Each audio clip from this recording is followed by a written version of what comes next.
Good morning, you're tuned into Market Cafe. I'm Ankita Saxena and with me is Shrishti Sharma in the next 1 hour. We'll take you through the trade setup, the cues you need to watch out for, and the global handover that's coming in. So let's talk about US markets and how that shaped up. Well, we see a sea of red coming in as far as the US markets are concerned. In fact, the average has dropped on the fear of artificial intelligence disruptions spread across the market, most notably into real estate, trucking and software sectors. In fact, S&P 500 dropped nearly 1.6%, while Nasdaq Composite lost about 2% in the trading session, and Dow Jones Industrial Average was down 1.3%. So sharp cuts coming across US markets on the fears of AI. We also have stock futures that are quite flat actually. S&P 500 futures, that's down 0.02%, while Nasdaq futures have gained 0.04%, and Dow Jones Industrial Average is also very, very flat. So the futures are very flat right now, but a negative handover is what we see coming in from Wall Street on the back of the looming fear of AI, Shrishti. Well, indeed, Ankita, no sector was actually left behind. We started that happening from the IT counters, and then even the financials and the rest of the sector is also seen to be participating. But in the tumble, what else was seen to be participating was actually the kind of sell-off that we have seen in the precious metal sides, because some of the reports do suggest that Russia is considering to return to the dollar settlement systems, and market reacted very sharply to that, because if the dollar is stable, then that might lead to the sell-off in the precious metal side. The stability is expected to kick in, and we have seen the gold retracing back to almost a 3.5% cut just in the 30 minutes, and within that span, silver actually fell almost 10%, and very big drops coming in on the commodity side. But along with that, with respect to the crude prices as well, it was IEA that sees the global demand rising slowly in 2026, but even this statement could not bring any cheer to the crude prices as well, because even Brent crude slipped almost 3% in trade just yesterday, and as of now Brent is trading and hovering around that $67.5 per barrel mark, which yesterday was close to $70 per barrel mark. So yes, like you rightly mentioned, it was a sea of red all across the board. All right, so that's how the commodities were faring. But let's begin with the top global story today. The Trump administration has joined the EPA administration. Lee Zeldin revoked the Environmental Protection Agency's 2009 endangerment finding. The scientific and legal determination that greenhouse gases like carbon dioxide and methane threaten public health and welfare and form the basis for federal climate regulations under the Clean Air Act. The White House framed the move as a historic deregulatory victory. And moving on, and shares of the Apple Inc. experienced one of their roughest trading days in nearly a year, with the stock sliding sharply amid a combination of technical setbacks and regulatory attention. Now, this comes as a reaction from investors to reports of delays in the rollout of the major upgrade to Siri, and highlighted scrutiny from the Federal Trade Commission. And Alphabet has issued a rare 100-year bond as a part of a substantial debt-raising effort to fund its artificial intelligence expansion. The company's latest borrowing comes from a larger $20 billion global corporate bond sale that includes multiple maturities and the century-long note. The 100-year bond matures in 21-26, and investors responded strongly with demand reportedly exceeding available supply with a wide margin. And keeping with the AI in a landmark moment, Anthropic has closed a $30 billion Series G funding round that values the company at approximately $380 billion. Now, the funding round was co-led by Singapore's sovereign wealth fund GIC and investment firm Kotak, with participation from a board of group of major investors. Now, the newly raised capital more than doubles Anthropic's valuation from its previous round and underscores the continued demand for cutting-edge AI technologies.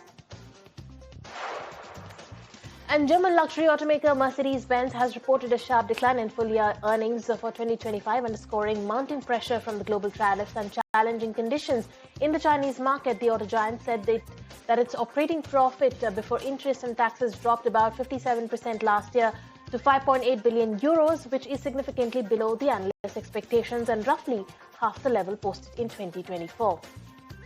Right. Now with this, let's put the spotlight on our neighbor, wherein Bangladesh stands at a pivotal political moment as counting continues in the country's 13th general election, a vote widely seen as a turning point after years of unrest and a dramatic change in leadership.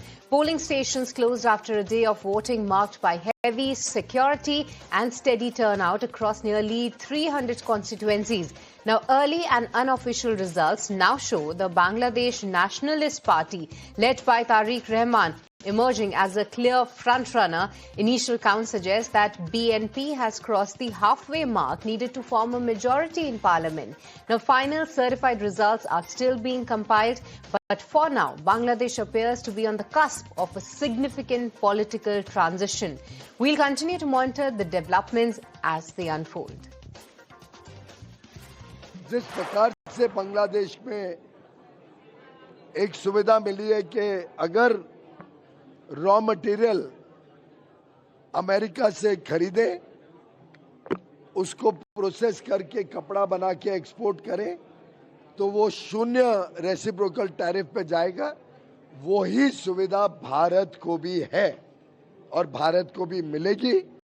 अभी तो हमारा framework agreement बना है, जब interim agreement final होके आएगा तब fine print पे आपको ये देखने को मिल जाएगा।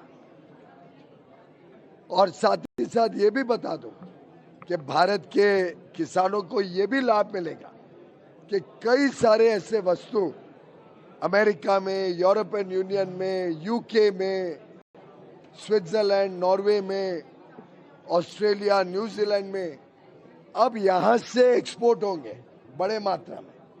आज हम जो 5 लाख करोड़ का एक्सपोर्ट करते हैं, वो 10 लाख करोड़ का एक्सपोर्ट हो जाएगा। And in a significant development on the India-US trade front, Commerce Minister Piyush Goyal has said that Indian apparel exports to the United States might enjoy zero tariff access, provided the raw material is sourced from America. His remarks come amid concerns following the recent announcement that US and Bangladesh trade agreement. Under that deal, the US has reduced tariffs on Bangladeshi goods to 19%, slightly higher than the 18% duty that has been applied to Indian goods during the Trump administration. Let's go across and go to Sumita to get a perspective on why the Commerce Minister's statement is so important. That's right. India's textile and apparel exporters are expected to get zero duty reciprocal window for garments that are made using cotton from the United States once the proposed interim trade agreement between New Delhi and Washington is signed. And that is the word that's coming in from Commerce and Industry Minister Piyush Goyal, who said this at the sidelines of an event. In fact, India and the United States are expected to sign an interim trade deal around March, which essentially means that for Indian textiles and apparel exports, the US will be lowering the reciprocal tariff to 18%. However, garments that are made using cotton, which is sourced from the US, will qualify for zero duty under the reciprocal component. Now, the minister's comments assume significance as Indian textile exporters have been rather on the edge ever since Bangladesh secured this trade deal with the United States, this trading arrangement with the United States. And under that US-Bangladesh deal, Dhaka obtained a reduced reciprocal tariff rate of around 19%, along with zero duty access for certain ready-made garments that are manufactured using cotton and US cotton and fibers. So that is going to be an interesting piece to watch out for. And Minister Goyal also added that around 90 to 95% of farm products produced in India have been kept out of the trade deal with the United States. In fact, he's also reiterated that farmers' interests have been completely and fully protected and that there are no changes which are going to take place in the near future. So it's an important piece of clarification which is coming from Minister Goyal as far as the textile segment is concerned. All right, thank you so much, Sumita, for getting us all those details. And a day after, US silently changed the fact sheet on India-US trade deal to remove the mention of pulses, MEA has responded. MEA spokesperson Randhir Jaiswal has said that the US fact sheet amendments actually reflect the shared understanding mentioned in February 7th joint statement. All of you are aware that India and the United States, we had agreed to a joint statement on the framework for an interim agreement on reciprocal and mutually beneficial trade This was issued on 7th February 2026. The joint statement is the framework and remains the basis of our mutual understanding in this matter.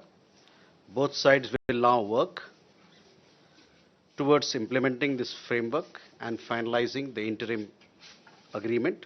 The amendments in the US fact sheet reflect the shared understandings contained in the joint statement. All right, with that, it's time for us to step into a short break. Don't go anywhere. We'll be right back. Market Cafe, where we're taking you through all the cues you need to watch out for. And let's take stock of how the Asian markets have opened up at this juncture. Well, we do see a spillover effect that's coming in from the Wall Street to Asian markets as well, on the fear of AI disrupting businesses and affecting profit margins for the companies. In fact, from the IT stocks now, we do see real estate stocks, logistic companies, and the financial space also getting affected by that. As far as Shanghai is concerned, that's down 0.4%. Nikkei is also trading down 0.8%, 488 points cut coming in on the Nikkei. Kospi is the only one that is very, very flat, though it is the only one with a shade of green there, but very flat moves, just an uptick of 8 odd points.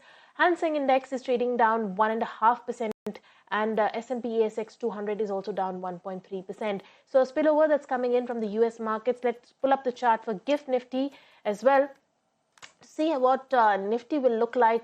Again, an implied start of 135 points downtick is what Nifty is also indicating at. So it's a sea of red coming in. It's a negative global handover, and Nifty is also expected to start on a back foot today with cuts of almost 137 odd points. All right, so that's about the kind of handover we are getting from the Asian markets right now. But with this, let's take stocks of which are the counters that you should be watching out for in today's trading session. And firstly, let me take it across to Mithali, who's standing by with a list of stocks in focus today. Good morning, Mithali. Take it away. Hi, good morning. On the back of Q3 earnings, we have a list of stocks which can be in focus today, starting with Hindalco. The company reported very strong Q3 numbers on a standalone sequential basis. If you see the revenue, it rose 18% with the profit after tax increasing 33% for this quarter. However, the margins softened to 14.5%, down from 15.09%, but all of these metrics, they were way above the estimates that the street was penciling in. Also, the aluminium upstream EBITDA per ton, there also we saw an increase of 6% on a yearly basis. So overall, a strong set of numbers on a standalone basis quarterly. Moving to Coal India, revenue grew 8% on a yearly basis. The EBITDA margin improved sharply to 26.7% from earlier 24.2%. However, the net profit, it declined 15.8% to 7,157 crores compared to last year. Also, Muthoot Finance, they posted their Q3 numbers and delivered a very strong quarter. The net interest income surged 64% year on year. Profit nearly doubled, up 95%, supported by robust AUM growth and also lower impairment charges. Then we have Senco Gold, which reported stellar festive-driven numbers for Q3. Company's revenue jumped 50% on a yearly basis. Also, the profit soared nearly 9 times to 294 crore rupees. Also, the EBITDA margins expanded sharply to 11.4%, up from just 2.4% earlier. Then we have Hunasa Consumer, where revenue we saw a rise of around 16% for Q3 on an yearly basis. The EBITDA margins more than doubled to 10.9%. The net profit climbed to 93%, reflecting improved operational efficiency. Overall, a good set of numbers for Hunasa Consumer. Then also the pharma major Lupin, they delivered their Q3 numbers and posted a strong growth for this quarter. Revenue increased 24% on a yearly basis, while the EBITDA margins expanded significantly to 31.6% from the earlier 23.5%. On the weaker side, Tega Industries saw a profit decline on a yearly basis. If you see, there was a decline of 64%. The EBITDA also fell nearly 49%, with margins compressing to 11.4% from earlier reported 23%. Praj Industries, they also reported their Q3 numbers and they were muted for this quarter. Revenue dipped marginally by 1.4% due to weakness in the bioenergy segment of the company. Also, company posted a loss of 12 2.4 crores compared to a profit of 41 crores last year. Lastly, we have Puravankara reporting strong set of numbers with a revenue growth in this quarter. Consolidated revenue surged over 3 times to 1,069 crore rupees. The EBITDA margins improved sharply to 20.5%. However, the profit declined 37% on a yearly basis, and the company also has increased its stake in Pune Projects LLP to 68.26% with an additional investment of 35 crore rupees. So all of that for you to watch for today. All right, Mithali, thank you so much for joining us with that. But let's talk about the day gone by. Markets wrapped up the session on a cautious note as Nifty snapped its 4-session gaining streak, closing near the 25,800 mark. The biggest pressure came in from the IT space as Nifty IT cracked over 5.5%, marking its second largest single-day fall since February 4th. The bank Nifty closed marginally in the red, continuing to trade within a tight range for the fourth consecutive session. Broader markets also saw profit-taking, the Nifty mid-cap and small-cap indices snapping their 3-session winning run. Sectorally, it was a largely risk-off day with mostly the indices ending in the red. Snehi is now joining us with the roundups of the market. Well, yes, overall a weak day of trade coming in for the market, and it was quite a weak weekly Sensex expiry for the market. If you take a look at how the Nifty has shut shop, about a 0.6% cut, only to end above that 25,800 mark very barely, and nominally ended above the 25,800 mark for the Nifty. Sensex to 0.6% lower. Nifty Bank on the flip side was rather resilient, and in fact some good recovery seen on that index in the last few minutes of the trading session, only for that index to end absolutely flat.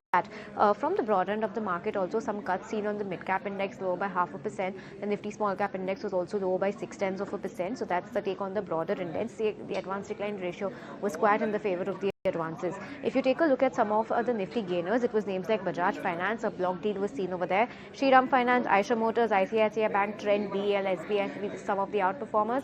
On the flip side, massive pressure on the IT names, and in fact the top 5 or 6 Nifty losers are all from the IT pack, namely Tech Mahindra, Infosys, TCS, HCL Tech and Wipro. These are your top IT as well as your top Nifty losers, and cuts anywhere between 5 and 6% on all of these names across the board. M&M and HUL saw weakness as well, both earnings reactions. If you take a look at the sectoral moves, you had Nifty IT, of course, a 5.5% cut on that index on an intraday basis alone. Nifty Realty, Energy, FMCG, PSU Banks, Pharma and Auto. These are some of the indexes that saw cuts. On the flip side, Nifty Metal and the Defence Index managed to end in the green, eking out some gains for itself. From the defence names, it was names like Bharat Forge, very good set of numbers, BEL, HAL, Astra Micro, MTAR Tech. These were some of the top gainers. And on the flip side, other than the big IT names, you had names like Emphasis, Persistent Systems, Oracle and Coforge, some of the mid-cap IT names also that were massively under pressure on concerns of new AI developments globally. So yes, that's the take coming in on the market roundup. From the broader end of the market, it was Max Financial, Hudco, Muthoot Finance, IPCA that did well. On the flip side, KPIT, Coforge. So once again, all of these IT names followed by IGL, SRF and PI Industries. These were some of the names under pressure. So that's the take on how the market performed, about a 0.5% to 0.6% cut on the Nifty. All right, thank you so much, Snehi, for getting us all those details. And how did the market shut shop just yesterday? But which are some of the other key triggers for the markets and some of the cues that you should be watching out for? For this, let me once again take it across to Snehi for the list of cues that you should be watching out for. Well, there's lots of cues to watch out for. First off, back home in terms of the macro indicators that we are going to be tracking, watch out for the trade data. And along with that, because it's Friday, it's going to be the weekly Forex reserves data that we will also be receiving. So keep a close eye on that. Globally, some very important macro metrics to track. From the US, it's the GDP numbers that will be on our radar. And from Eurozone, it's going to be, from US, it's the CPI numbers, pardon me. And from Eurozone, it's going to be the GDP numbers that we'll be keeping on our radar. In terms of Q3 earnings back home, no company from the Nifty 50 group of stocks reporting its numbers. So from the broad end of the markets, it's names like KFin Tech, IPCA Labs, Alchem Labs, you have Azad Engineering, HOEC, Vikran Engineering, GMR Airports, Tilak Nagar, Inox Green, Inox Wind, Brainbees, Narayana, all of these are going to be in focus, so keep a close eye there as well. In terms of corporate action and board meetings, along with their earnings, IRB Infra, the board is also going to be mulling a bonus issue, so watch out for this corporate announcement. And lastly, the lock-in period is going to be ending for JSW Cement, wherein 15% equity is coming out of lock-in. So watch out for any volatility, if at all, on this stock, and yes, keep a close eye on all of these trades. All right, so those are the cues to watch out for. But with that, it's time for us to slip into a short break, and when we're back, we'll be right back. Under the new series, the food inflation for January has worked out to be 2.13% and housing at 2%. Now, Prakash Pridashi is joining us with the details of that. Let's take a look. Well, the MOSPI has come out with the consumer price index for month of January, which is at 2.75% with new base year, which has been revised to 2024 from 2012, considering various factors. In fact, corresponding inflation rates for rural and urban are 2.73% and 2.77% respectively. When it comes to food inflation, which is at 2.13%, whereas housing inflation is at 2.05% in month of January with a new base year.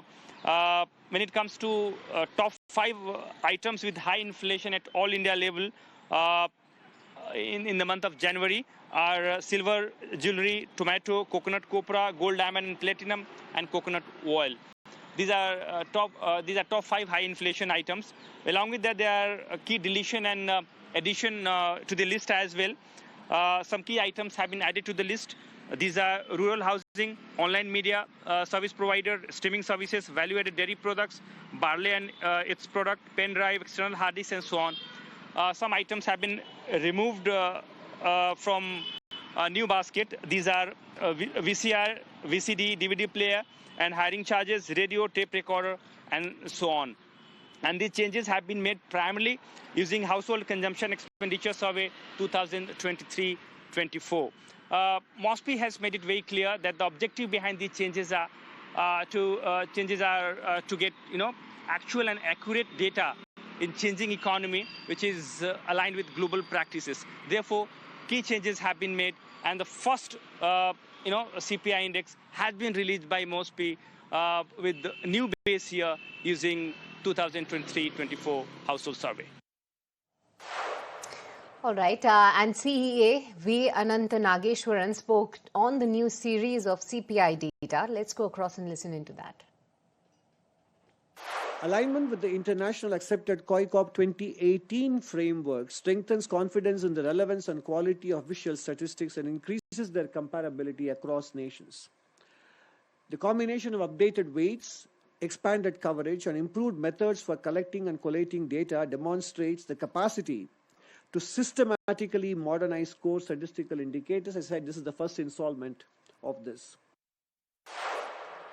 And with the January inflation data released based on the new series, ET Now's Prakash Pridashi caught up with the MOSPI Secretary, Mr. Garg, with more on the new series. Let's listen in to the snippet of that conversation.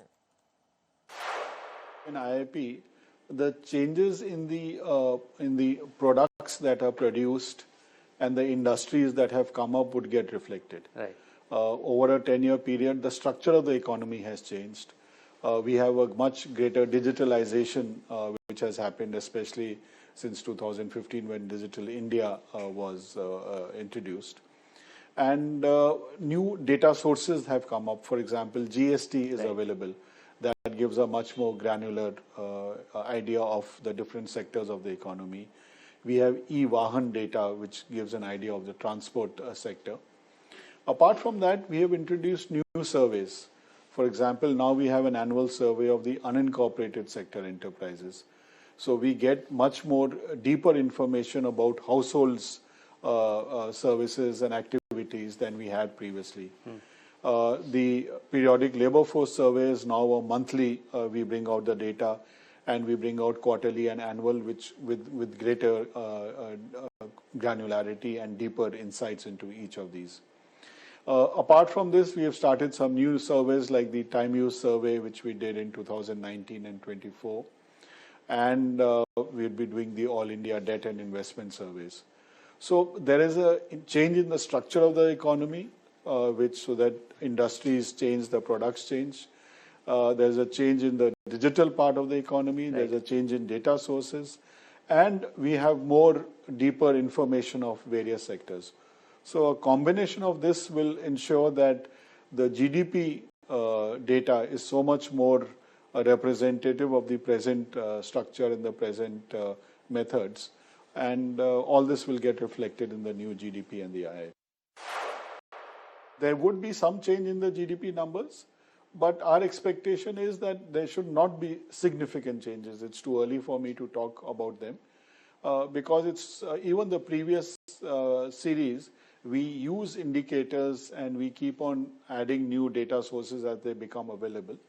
But what we are trying to ensure is now that the robustness of those estimates improves, the accuracy of those estimates improve, and we ensure that no part of the economy gets left out.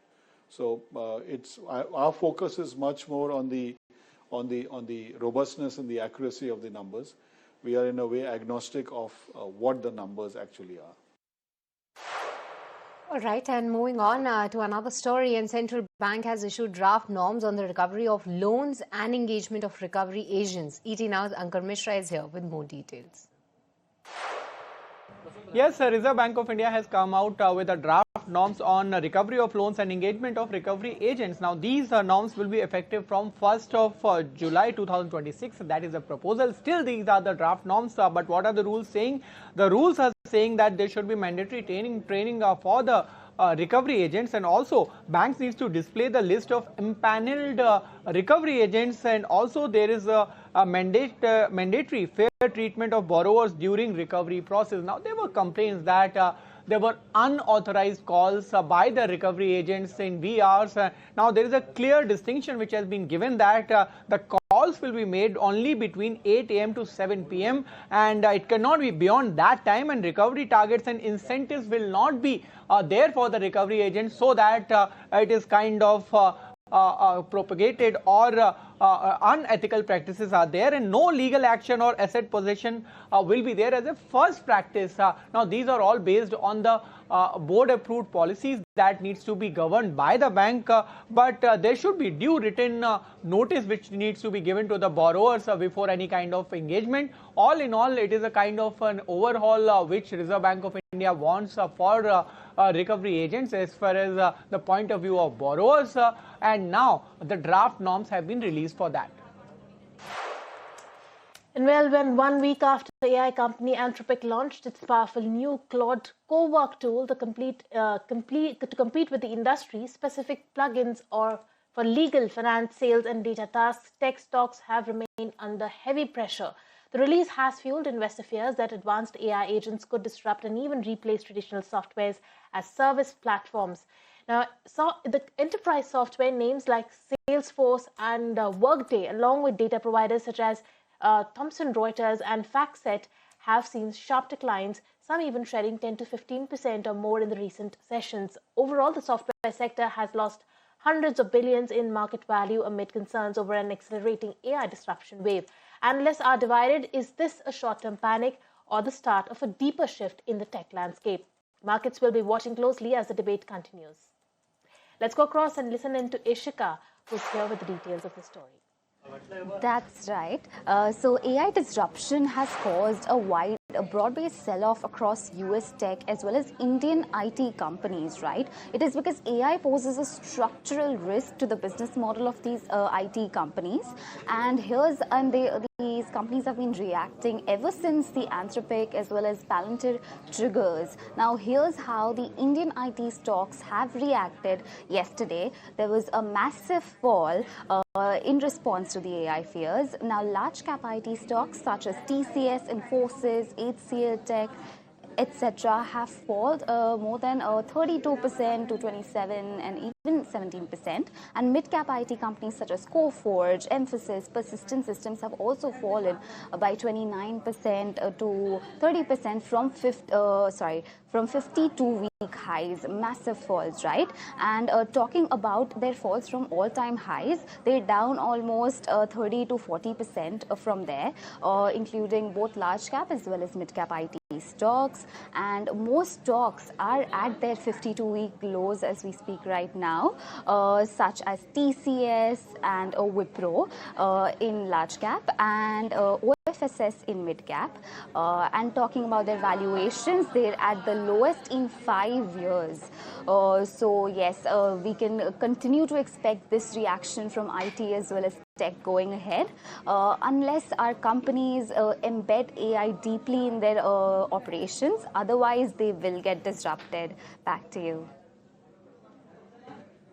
Thank you so much, Ishika, for getting us all those details. So yes, the IT sell-off that is seen to be intensifying, and even just yesterday we have seen very sharp falls when it comes to the ADRs of most of these IT majors. But along with that, let's now hear out the experts what they have to say on the subject. Geography in India, for that matter, most of the proxy play on tech are IT services companies. We don't have the depth of software product companies or AI companies that are listed in the market as of now. So a prudent investor would actually be looking at who the beneficiaries or the second order consequences built around AI. So you look at the companies that actually end up working in fiber, for example. You look at the companies that end up actually working in power. You look at the companies that end up actually working in infrastructure for data centers. I think these are fantastic bets for Indian investors to end up actually looking at, because as the AI boom goes, as energy consumption increases, as they require more fiber and much lower latency, these are the people who will end up actually benefiting from the supply chain that they end up actually seeing as of now.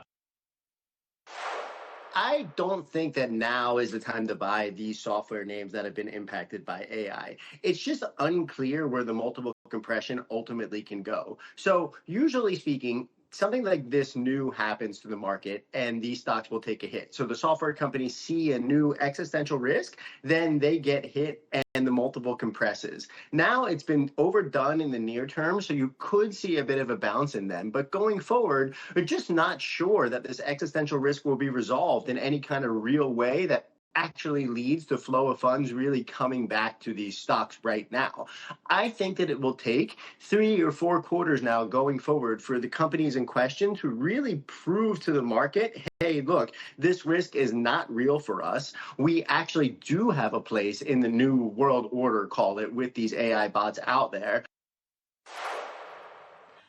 And well, the India AI Impact Summit, scheduled to be held in New Delhi from February 16 to 28, is anticipated to be the largest of the 4 global AI summits hosted to date, reflecting the growing international momentum around responsible, inclusive, and impact-driven artificial intelligence. In the run-up to the big summit in New Delhi, we at ET Now are speaking to key players in the field of AI to get a perspective on how India can be a leader in AI. InVideo CEO Sanket Shah with us is going to be with us as he views the summit as a giant stride for India AI sector and how India can make a mark globally. Let's listen in. I think the only thing has to change is just the fear that you will not be able to figure it out, because you will be able to figure it out if you are going to take a very tangible example of filmmaking. A filmmaker, a director, a director's assistant prompts the set. The only thing that has changed is that set is on your laptop now. So that's the good news. And it's not all that difficult. I don't think that you're expected them to do anything different than what they already do on the set. It is just the same principles of telling a story, which is really the good news. And I don't think there is much to learn. All right, but now let's shift focus to the defense space and big announcements coming in over there, because Defense Acquisition Council has given a nod for the procurement of multi-role fighter aircraft Rafale, combat missiles and airship-based high-altitude pseudo-satellites. Now, these procurements are worth rupees 3.6 lakh crores. And let me go across to my colleague Srinjoy, who's getting us more details. Srinjoy. Yes, the deed is done. This is the biggest defense deal since independence, or rather a major step towards the biggest defense deal, primarily because this is for 114 fighter jets, Rafale fighter jets, and for the Air Force. And these are absolutely necessary. These 6 squadrons will replace aging aircraft. And the Defense Acquisition Council, headed by the Defense Minister Rajnath Singh, cleared this process, and now negotiations can begin. This will be about the level of indigenization, the cost, and all of that. But it has been cleared by the DSC, and along with it, you have scalp air-to-air missiles. What is a fighter jet without armaments? So scalp air-to-air missiles are necessary, and they will come along with the aircraft. Also cleared have been a lot of other things, but apart from everything else, the Rafale deal is taking a step forward, and it comes just before President Macron arrives in India in a few days. All right, with that, it's time for us to slip into a short break. Don't go anywhere. Be right back.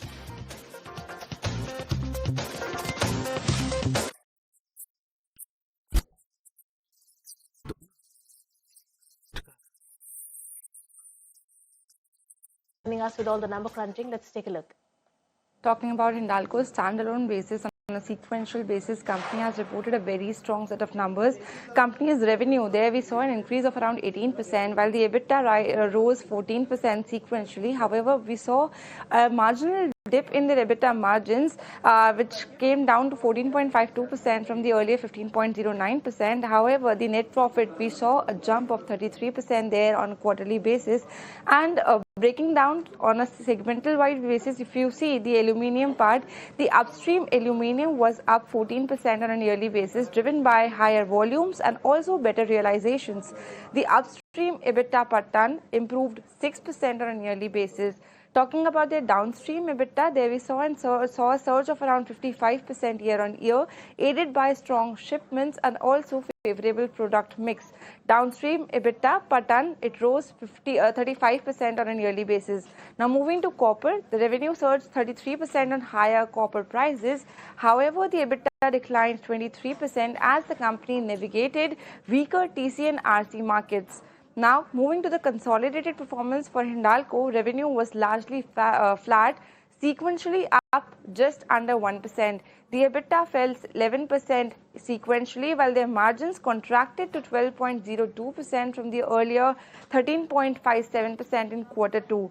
Net profit, there a sharp decline was witnessed, down 57% on a quarterly basis due to an exceptional loss of 2,610 crores because of a fire at their Novelis plant in New York. Additionally, there was a one-time labor code impact of 59 crore rupees. The net debt, it stood at 59,461 crores. And if we talk about the net debt to EBITDA ratio, there we have seen a sharp jump from 1.02 times in Q1. It has rose to 1.73 times in Q3.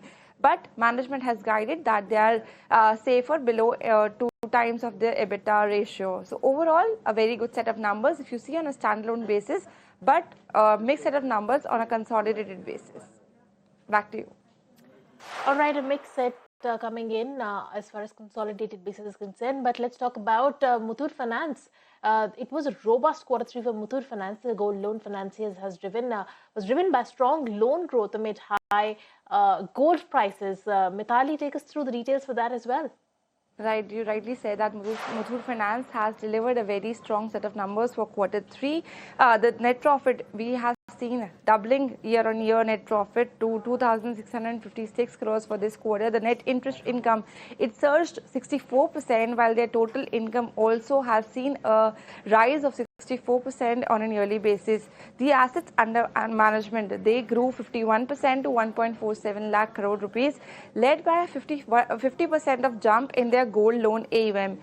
If you talk about their margins, we see an expansion there with NIMs at 12.77% up sequentially, and also the interest spreads improving 29 basis points. The asset quality for the company has strengthened sharply. Stage 3 assets have declined to 1.58%, while the credit cost has eased to 32 basis points. Management has highlighted strong loan growth demand, rising yields of 18.5% to 19%, and continued calibrated branch expansion. So overall, very strong quarter with robust growth, improving asset quality, and also expanding margins drove a near 95% of surge in their profits on a yearly basis. Back to you. All right, thank you so much, Mithali, for that. But Coal India has also posted a good set in Q3, where all the financial metrics have beaten the street estimates. Ishika is now joining us with the number crunch. That's right. So Coal India has just reported its Q3 results. And here's what the numbers look like. The revenue is up 8% year on year. A profit, however, has reduced by 16%, while EBITDA and EBITDA margins have also increased year on year. Now, the key highlights of this quarter remain that average realization is down 2% this quarter at 1,638 rupees per ton. And talking about their segments, FSA realizations have improved, but e-auction realizations have declined this quarter. Now, amongst other things to note here are that the employee costs as well as finance costs have increased sharply this quarter, and their subsidiaries such as NCL, SECL and MCL have reported profits, but some subsidiaries such as BCCL and ECL have reported losses this quarter. Now, talking about the key events in quarter 3, there has been an inverted tax structure which has eliminated an increase in GST on coal. We also have a 50-50 joint venture with DVC and MOU with Hindustan Copper, marking their entry in critical minerals as well as entry into rare earth by the Kawalpur block. And talking about their physical performance, the coal production is down 1% year on year. Coal offtake and OB removal are down 3 to 2%. Whereas talking about their segments, volumes across FSA have increased along with realizations, but e-auction and washed coal and other segments volumes are flat or have reduced year on year, with realizations also considerably seeing some decline. Back to you. All right. Thank you so much, Ishika, for joining us with that. Before we wrap up this edition, let's talk about the Asian markets and how they're shaping up. Well, the glut has intensified. Negative handover coming in from the US on the back of that AI scare that has spooked the markets, and we are seeing that blow out in the Asian markets as well, and the cuts have sharpened with S&P ASX 100 down 1.3%. Nikkei is also trading down 0.8% right now. Shanghai is trading down 0.3%, and Hang Seng Index is trading down 1.5% in trade. So we do see a sea of red coming in on the back of the fact that AI has really spooked the markets, not just the IT sector, but also the cuts are coming across financials, the logistics, and other sectors as well, even the real estate sector. And GIFT Nifty is also indicating towards a negative start of 141 points. With that, it's a wrap on this edition of Market Cafe. I'll take a leave. Thank you so much for tuning in.